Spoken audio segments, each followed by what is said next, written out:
So actually, I met my business partner Anthony in the motor groups and a group chat, a private group chat called Mazal and Chill, where him and I engaged on a Breitling, and he committed to it and asked me, hey, he asked me to ship it, and I was like, sure, send me your address, and he sent me the address to a building in Uptown down the street from me. I was like, yo, I can just bring you this watch. And he was like, what? Oh, I didn't even know he was in the same city as me. So it was kind of an interesting discovery. And then when we met each other, we started talking about, what he did and what I did and how everything kind of worked out. Was basically, he was very strong on the social media. I was very strong on the wholesale. I had a lot of watch knowledge. He didn't know as much back then as I did on just basic watches. So he definitely leaned on me, and I leaned on him for the social media, and he leaned on me for the watch knowledge and the wholesale stuff. So, I think we did a few deals, and I think we just came together and said, you know what, I'll tell you what we did. He invited me to a Halloween party where I ended up going over there and discovering that he was a really good online hustler as far as his presentation online goes versus what he really had. So it kind of, it kind of had me going thinking like, oh man, because he had really, really good inventory online.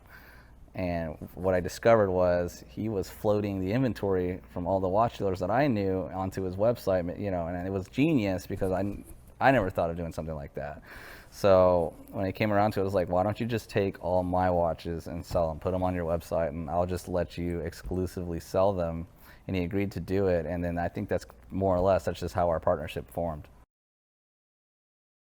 So early on, Anthony and I, we started by running a website, the timepiecegentleman.com, and we put a lot of the inventory we had. It was all my inventory at the time on there, and I pulled them into a project. I was like, hey, I'm working on something really big, and back then I was working with a jewelry store to be their primary watch guy, and they needed.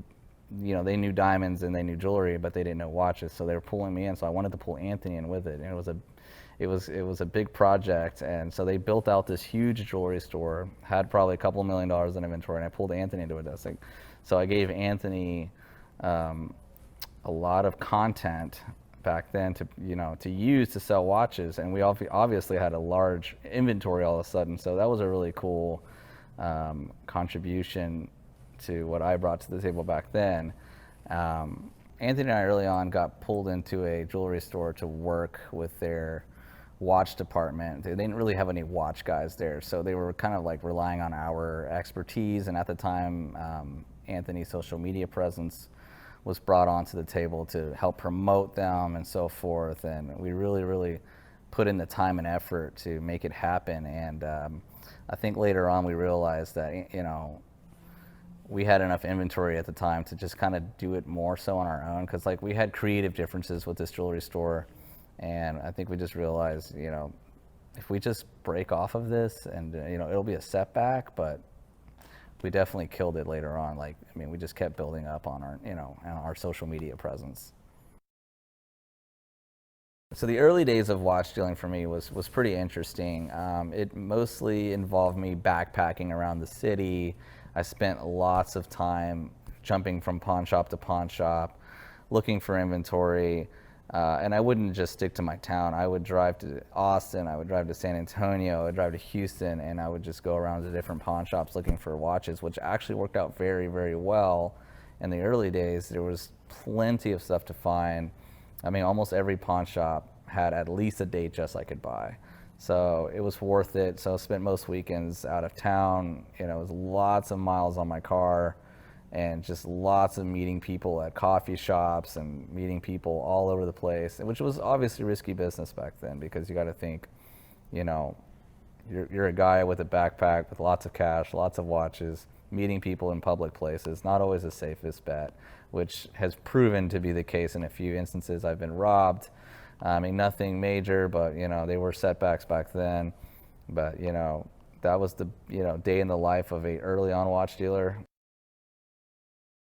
My biggest connection to the vintage world was everybody in Dallas did not care about vintage watches. They wanted the newest and greatest thing, and I took on a liking to vintage watches. So I think I've made that my niche, and you know, I just became very knowledgeable in that field, and I'd get calls like every day about vintage watches that would come in people's store, and they didn't know anything about them. So of course I was able to buy them, and the margins on vintage watches back then were definitely what accelerated me to grow my business.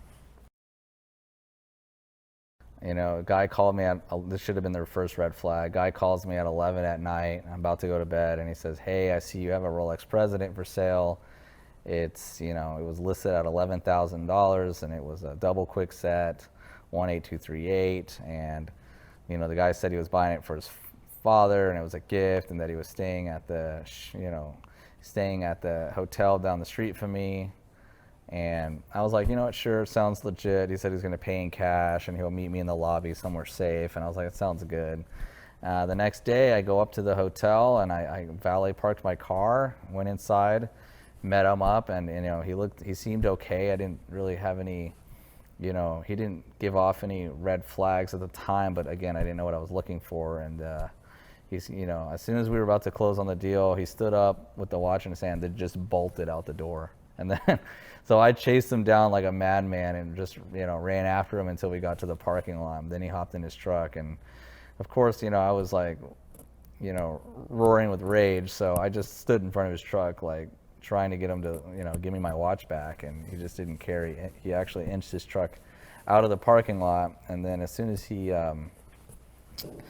started driving off, I tried to jump in the back of his truck. I was like, you know what, screw this. We're going to go together. Like, I was just absolutely mad, and I don't know what I was thinking at the time, but I actually did not get in the back of his truck, and he knocked me off the truck by, I guess, accelerating, and then I think I broke a rib or two, because I was not okay for 6 weeks.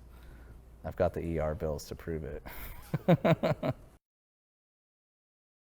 Okay, so to bring you guys back to 2018 when I met Anthony, we had just tried to make it work with the jewelry store business, and that was okay, but it just didn't pan out. So we ended up splitting off, working at his apartment, and then around that time, after that, closer to 2019, we actually ended up hiring our first assistant, and we worked with him for quite some time, and then it was time to grow.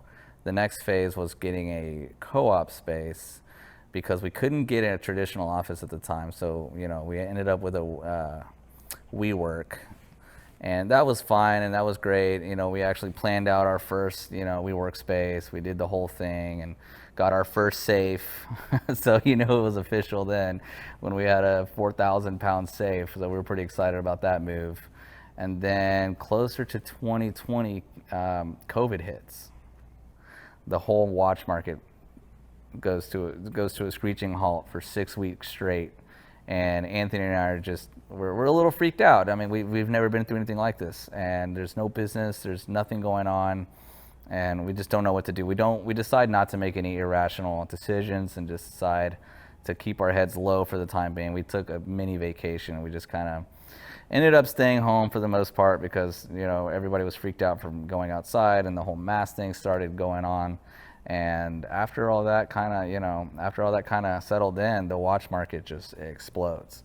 And next thing you know, him and I are just hustling every day. I mean, all of a sudden prices are shooting through the roof, and that kind of just ties in today's market. I mean, this market is still going crazy. I mean, this market is very explosive, and it doesn't seem to be calming down. The AP market just keeps going up. I mean, you're looking at 60 grand for 15,500 blues. I mean, this is back a year ago when those first came out. I think we were paying at the most 36, 37,000 for those.